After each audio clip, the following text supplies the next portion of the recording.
السلام علیکم ناظرین، آج ہم آپ کو بتائیں گے اسماء باری تعالیٰ یا رحمانوں کے فیوز و برکات، اس کے خصوصیات اور اس کے فوائد۔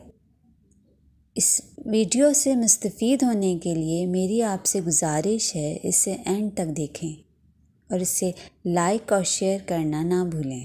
جزاک اللہ۔ اعوذ باللہ من الشیطان الرجیم، بسم اللہ الرحمن الرحیم۔ اسماء باری تعالیٰ، اسماء حسنہ یا رحمانو، معنی بہت مہربان، بہت بخشنے والا، سخی، خزانوں کا مالک۔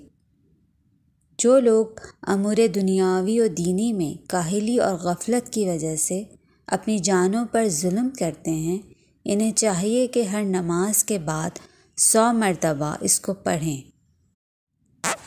اس سے دل کو ظلمت و غفلت و سستی سے پاکی نصیب ہوتی ہے۔ جو بچے پڑھنے سے بھاگتے ہیں اور دل نہ لگتا ہو تو 5 وقت پانی پر دم کر کے پلایا جائے، انشاءاللہ افاقہ ہوگا۔ بزرگ بتاتے ہیں اگر مرغی والے کے کان میں 40 مرتبہ ایک سانس میں پڑھ کر دم کریں تو فوراً ہوش میں آ جائے گا۔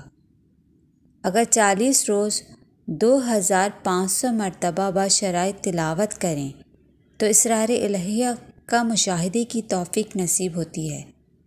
اللہ تعالیٰ کا اسم مبارک یا رحمان، جس کا ورد کرنے سے انسان اللہ تعالیٰ سے بخشش کا، مہربانی کا اور سخاوت کا حقدار ہو جاتا ہے، اور دنیا سے اس کی احتیاج اس کے رب کی طرف ہو جاتی ہے انشاءاللہ۔ یہ تھے اسماء باری تعالیٰ کے فیوز و برکات جو مختصراً بیان کیے گئے۔ امید ہے آپ کو پسند آئے ہوں گے۔ شکریہ۔